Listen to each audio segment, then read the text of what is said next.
what the experts are saying about CBD and your sex life.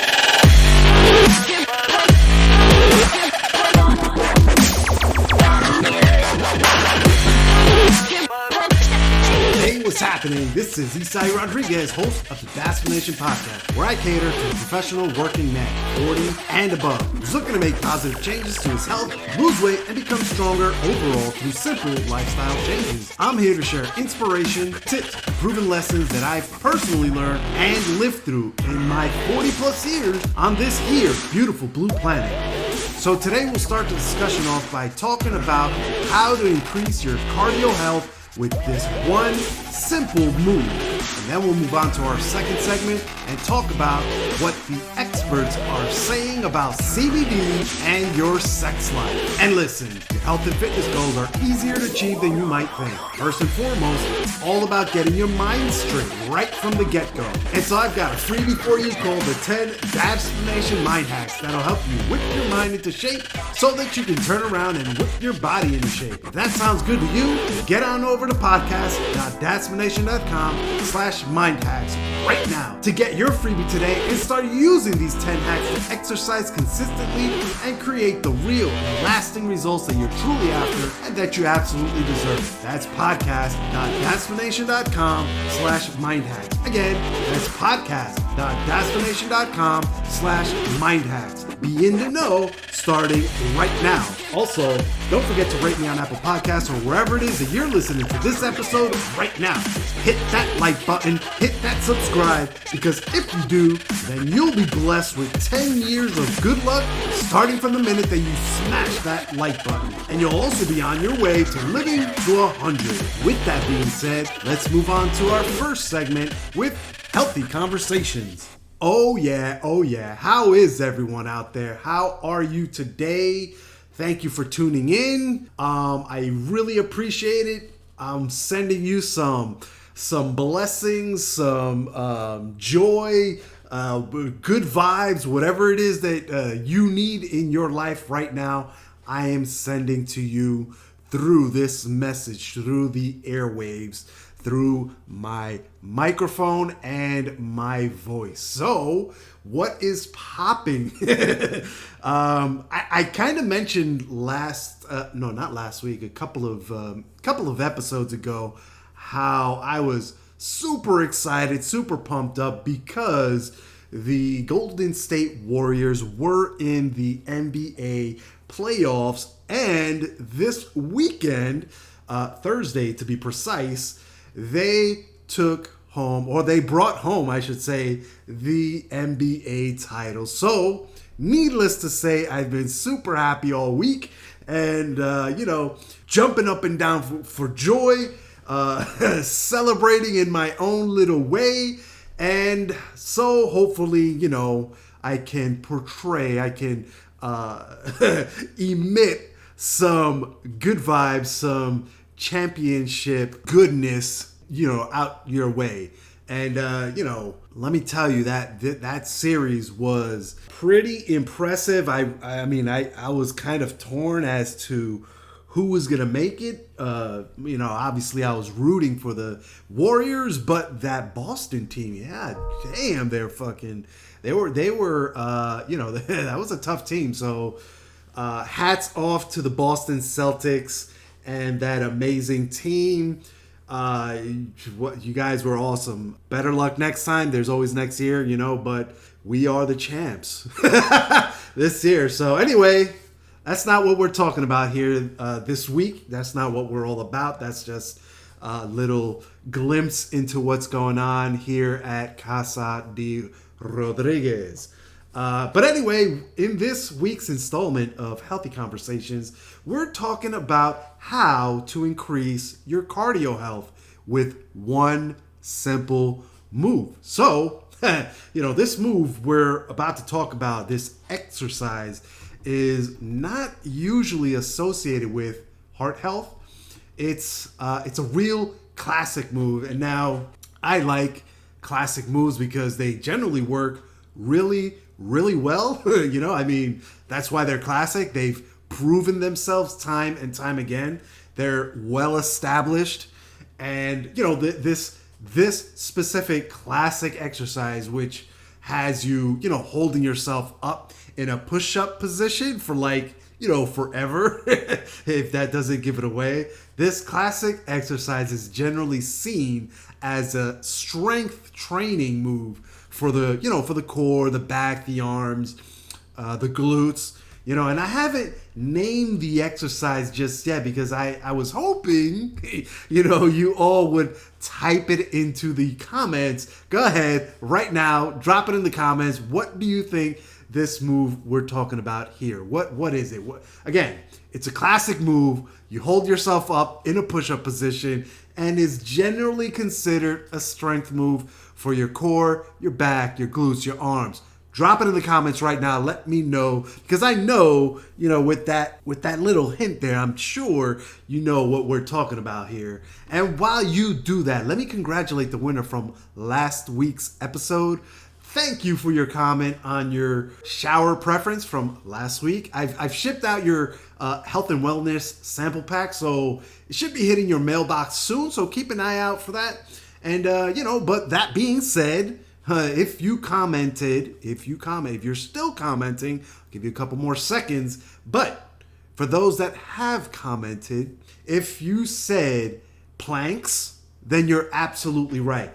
This is the classic move that we're talking about today. And yes, quote unquote, yes, we know that planks are hard AF. They are hard as fuck, but can they actually be considered a good cardio workout? What do you think? Let me know in the comments. Drop it down there. I want these comments to light up, because as it turns out, planks can actually do a great job at tuning up our tickers. You know what I mean? For a lack of better term. So this makes them great for overall body strength and endurance. So it seems that the simple act of holding up your body weight helps strengthen your heart by sending blood to the muscles that need the energy at the time that you're planking. And so the longer you hold the plank, the harder your heart has to work to send your muscles the oxygenated blood that they need. And ideally, you're looking for at least a 60-second plank. I know that's kind of tough for some, myself included, when I first started going hardcore with the planks and using them throughout, just kind of sprinkling them here and there within my workout routines. And here's a little pro tip for you. So if you want to know for sure whether your planks are giving you any cardio benefits or not, then all you have to do is turn on your fitness tracker. Hello. Hello, fitness tracker. That's basically it. That's what it's there for. That's what you use it for, to track these things, to see if you're getting any type of benefit, or, what type of benefit you're getting from the movements or the exercises that you are currently doing. You know what I mean? So you want to take note of your heartbeats per minute, your BPM, to get into your optimal heart rate zone. With the tracker, you'll easily see which zone you're in. And so if you're not in the right zone, then maybe you simply need to hold the plank a little longer, then you can hit the right level and get the cardio health benefits out of the move. And so here's another pro tip for you here. I'm just full of pro tips today. According to the the American Heart Association, your maximum heart rate can be calculated by subtracting your age from 220. So basically what we're talking about here is 220 minus however old you are is what your max BPM should be. And if you go over this, then you could potentially be putting yourself at risk. So while you're doing moderate activities, then your target heart rate would be 50 to 70% of your maximum heart rate. So after you calculate your max heart rate, then based on that number, you can calculate your target heart rate for normal day-to-day or more routine to moderate activities like walking, Now, to crunch that number, take the first number, your max heart rate, where we said 220 minus your age, and multiply it by the percentage. So, for example, if you're 30 years old, let's say, that's a nice round number, easy to work with. Then if you're 30, then your target heart rate at 55% should be around the 100 to 101 BPM mark. That's more or less where you'll see the best cardio results while doing a plank. And let's say you've figured out all the numbers and you find out that your heart rate in a plank isn't as high as you want it.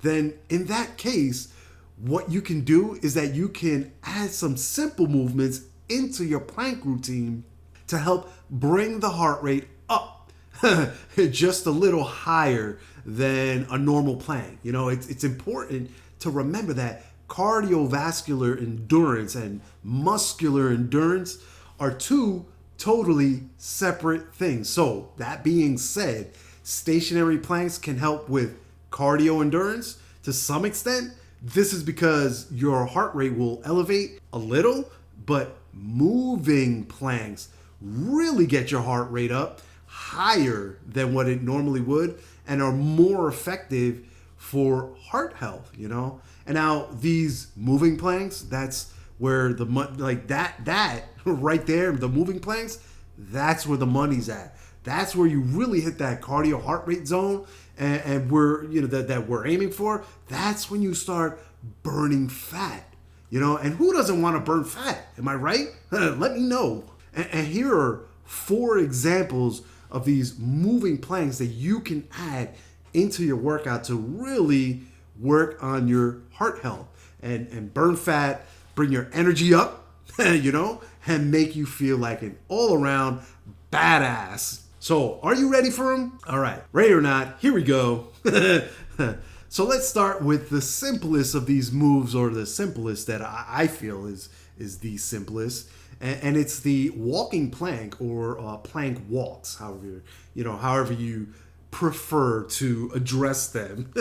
They're the same thing, but I've heard people refer to them in both ways, but they meant the same exercise. And it's this, this is a simple upgrade to basically the traditional plank, and how you do it is also super simple. We're gonna run right through it real quick. So while you're in a plank, what you'll do is you'll walk your hands and feet sideways for 10 steps. Then walk 10 steps back to the other side. Simple, simple, simple. You repeat for 30 seconds to a minute, and that's it. You're done with your set. The step up from the plank walks is the next exercise, or the next moving plank, which are seesaw planks. Now, with a seesaw plank, you'll start off in a low plank. So you'll be on your forearms and toes, tight midsection with your spine aligned from your head right down to your ankles. And then from there, you're going to want to squeeze your abs just a bit more, and use your toes to push yourself forward. And then pull yourself backward in a sawing motion, back and forth like a seesaw. Got it? Repeat these movements several times until you reach the 60-second mark, or until you feel your form is slipping, whichever comes first. And that's basically it for that move. It's pretty simple, back and forth movement. You're gonna work your core, you're gonna work your arms, and you're gonna work your heart if you make it out to the 60-second mark. Next up on the list is the knee to elbow planks. So again, we're going to be in this movement. We're going to start in a more traditional high plank position. So bring your left knee in towards your left elbow, then repeat on the right side. Easy peasy. There's not much explaining to do here, Bring your right knee in towards your right elbow, alternate back and forth as quickly as you can without losing form. That's always the key there, without losing form. Super simple, but will definitely get your heart rate into the sweet zone for fat burning purposes. So give it a shot. Throw it in there in your workout, you know. And the last example of a moving plank is the plank jack. I really like these because, again, this is another one of those planks where you start in a traditional plank position. Start in a high plank position, and then where you're on your hands and your toes. And, make sure your spine is aligned from head right down to your ankles. And then once you've got that locked in, you're locked and loaded and ready to go, then what you're gonna do is jump your feet out and in like you're doing jumping jacks, right? That's why it's called a plank jack. Simple, right? While you're doing your jacks, make sure to keep your core engaged and your hips level to the ground. Now, you can get even more creative with the plank to help you work your heart and hit that fat burning zone, but you can easily start with these 4 modifications or these 4 plank exercises to get you going. And whether you're doing, stationary or moving planks, don't forget one of the most important parts of these movements is your breathing, your breath work. So don't forget to breathe. This is something that's kind of tough to do since you're using all of your core muscles to hold yourself up in that plank, but you have to remember that it's so necessary to hit a heart rate boost high enough to get all the benefits we're looking for. And part of that equation is your breath work, is you breathing properly. So keep that in mind, add a little movement to your existing planks, and start burning that fat from the inside out.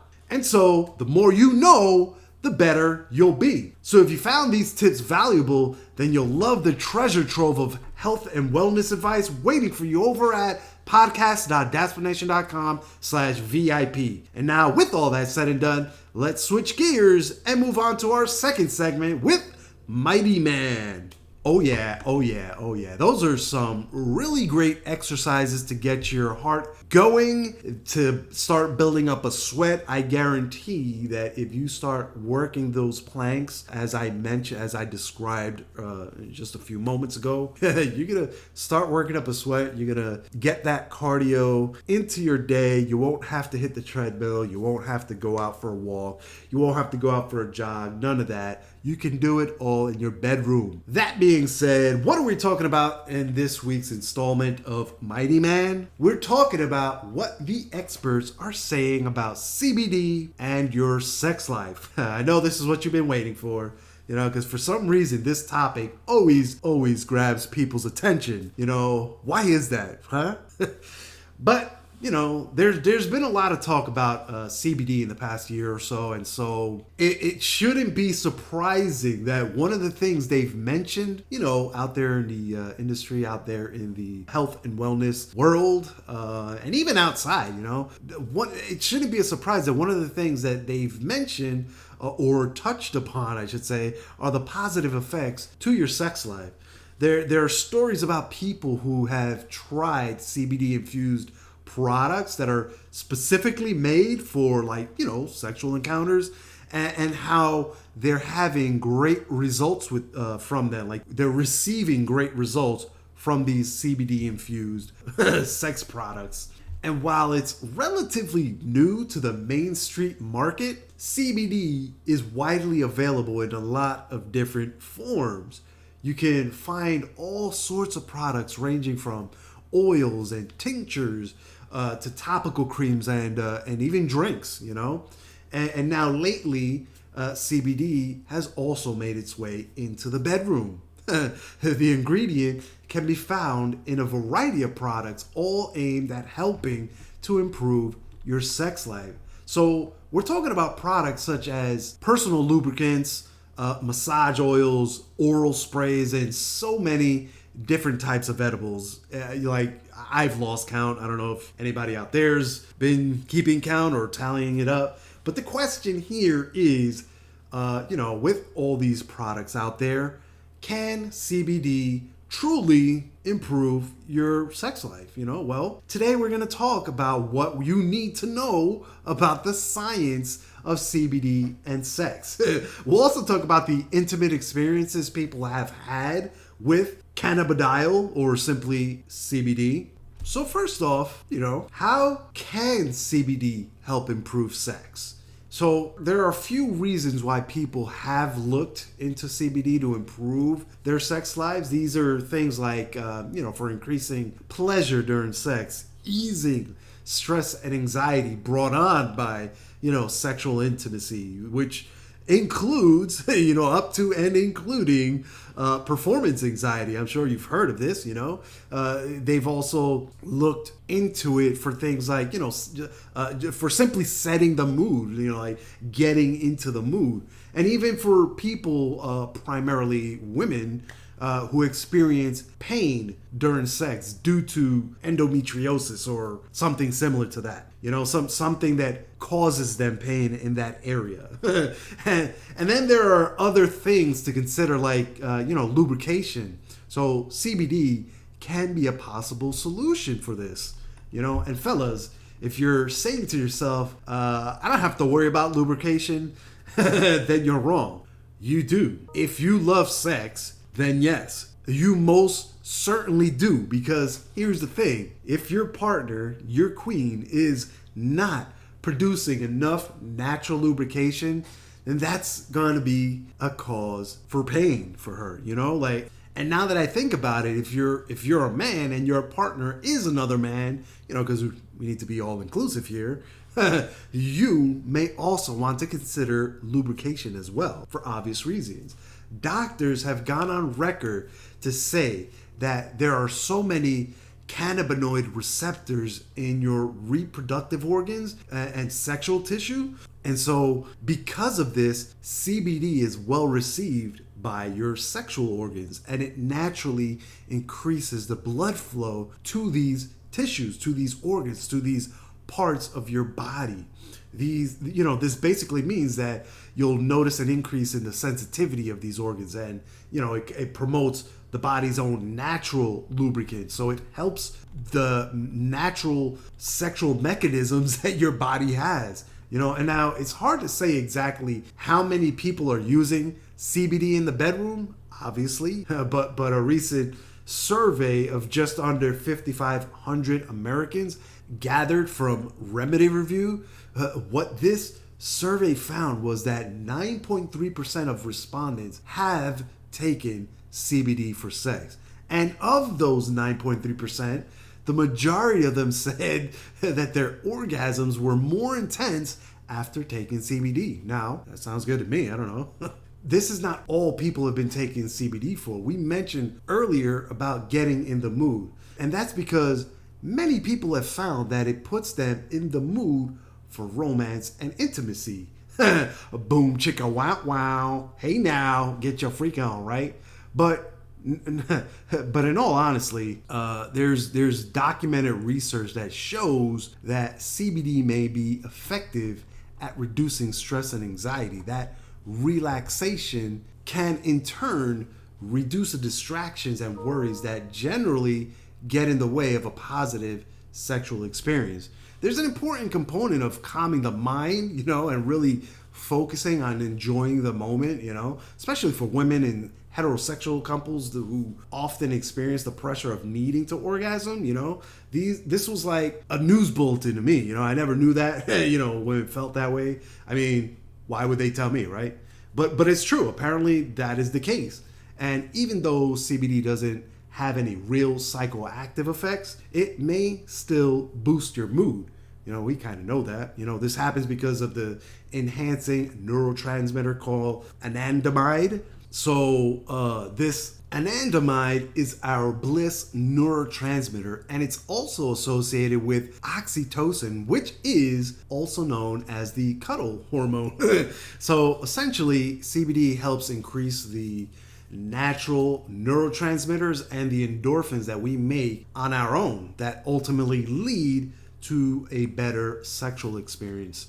Now, this all might sound like rainbows and unicorns, but I've got to say that most researchers are, in fact, a little skeptical about all these positive effects. And this is simply because, well, there's not that much data out there yet, We're just starting to scratch the surface, as they say. We're just starting to generate and capture data on the effects of CBD.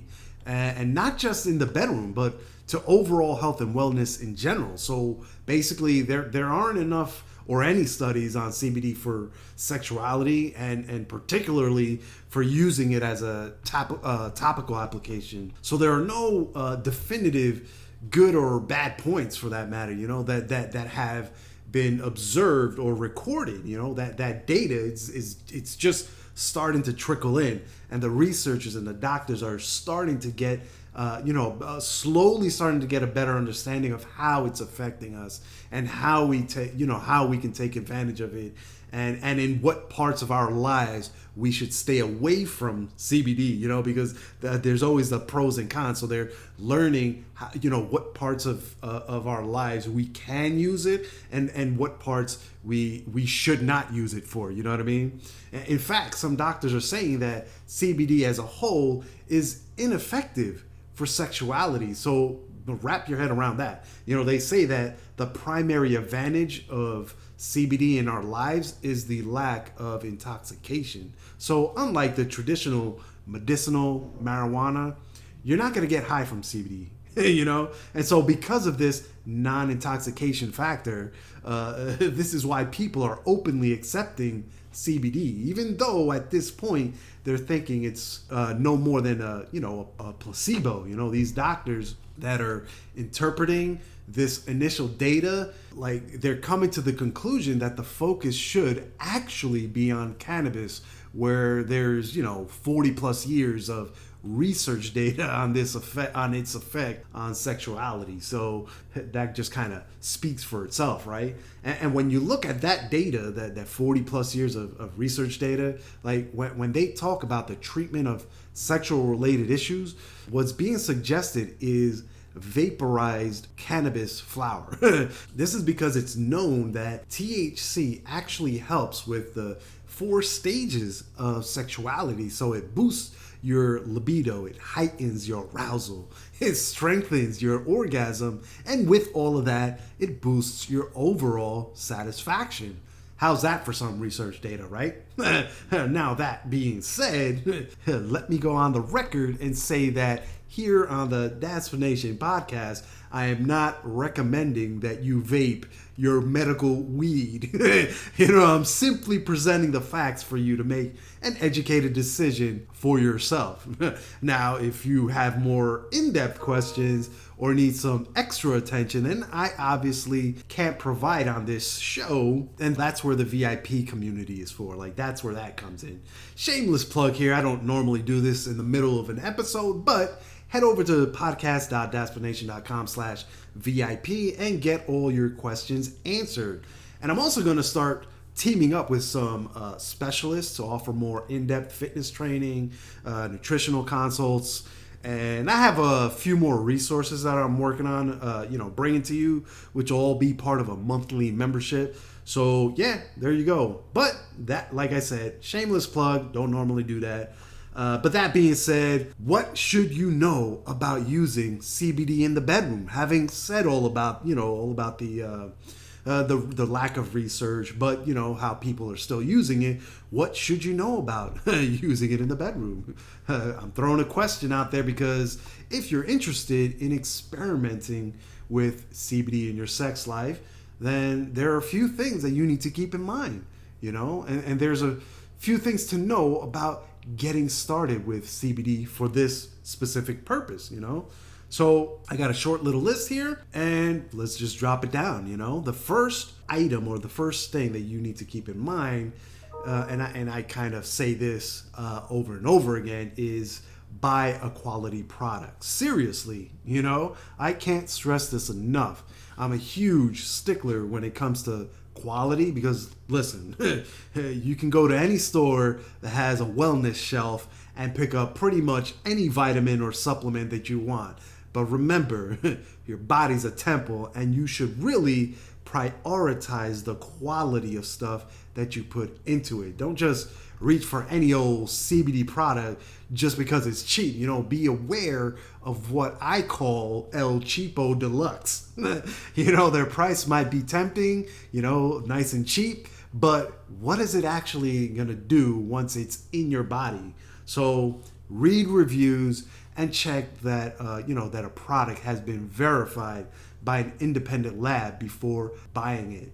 You should also be aware that CBD can come from hemp or marijuana, and that marijuana-derived CBD products contain THC. If you don't know, THC is the active ingredient or compound that has the psychoactive properties in it. Or, putting it bluntly, it's the shit that gets you high, all right?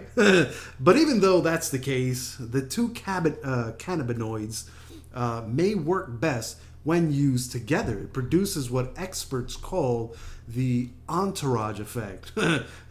Sounds pretty cool to me, but seriously, look into that. Not only that, but since both hemp and marijuana are cannabis plants, they differ in the amount of THC that they contain. So to be legal at the federal level, hemp must have, or I should say, should have less than 0.3% of THC, whereas marijuana is a higher concentration.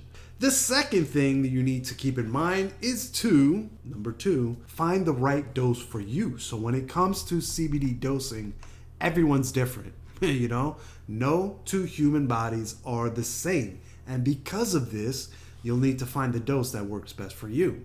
At this point, there's no conclusive evidence on exactly how much CBD someone should be taking for certain effects or health benefits.